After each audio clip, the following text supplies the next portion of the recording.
So that's why I'm doing this part. I'll try and speak slowly so everyone can understand me. Basically I'll just go through how to set up a bike, because a lot of people will buy a bike from a shop and they'll just ride it as it comes, and you can get a lot more out of your components if you set them up correctly for how you ride and how you weigh. So we'll start with forks. Most modern forks now come with like an air pressure, which is how you set up the stiffness. So a lot of people just get them as they are, put them on their bike, and that's it. They'll never change it. But a good way to set up, most of them have these sort of rings on them, and if they don't, you can just put a zip tie. And a lot of them will have how much air you should have in for your weight. But a lot of the times it's not very accurate, and it depends on your style of riding.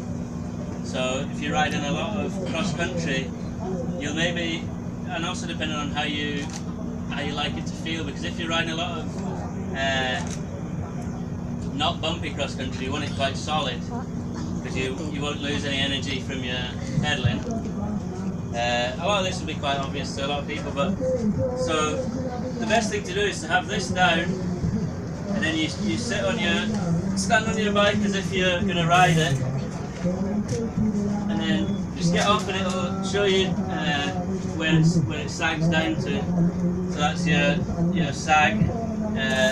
Most people advise about 25% of your travel to be sag. So if you've got, I think these are 160, so 40 millimeters should be about 25, but it depends on how you like to ride it. So the best thing I'd say is to just go for a ride with a shock pump and change your pressure as you ride, and you'll feel what feels good, because it makes a massive difference. I run mine a bit harder, because just for hitting into stuff harder, just to keep it sat up a bit. But so that's really the main thing, is the air pressure. Then you'll get a lot of other bits and bobs. This has got a sort of a thing they call OT. They have all different acronyms, which are just nonsense for rebound and compression. It's all a lot of marketing stuff mostly, but each thing will do something different. And every forks are obviously different, so you need to read up about that. Mostly online in different forums, people have written various things about how it goes, but really the only way to do it is to change it and see how you like it, because a lot of people online will say a lot of stuff and it's nonsense. So that's really the best thing to do, is just go out and just have a click about with stuff.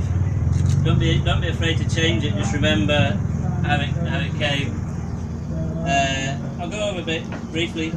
A lot of folks will have high speed compression and low speed compression, which is basically your hard fast hits, which is sort of going off drops or hitting into stuff hard.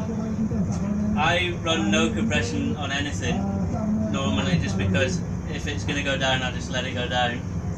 But low speed compression, which is just slow, if you're like slogging away riding up a hill or something, you can put that on so you're not losing energy, just pushing the forks. It will transfer the energy through the drivetrain more, and you'll keep your speed.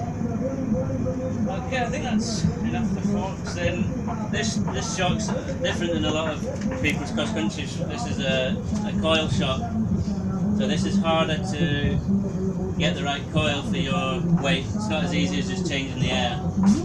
This one, I think most shocks, I know this comes with 2 different coils you can choose from, but that, same again, you sit on the bike and see how much it's sagging, just in a normal position, and that's it really. For a coil shock, you can change it a bit by just twisting this, which will compress the spring a bit, so it's already a bit compressed, and rebound and compression you've got again there, which is, it's all just personal preference. But a lot of people just get on a bike and ride it as it comes. So you need to just have a bit of a play about. Any questions on suspension stuff?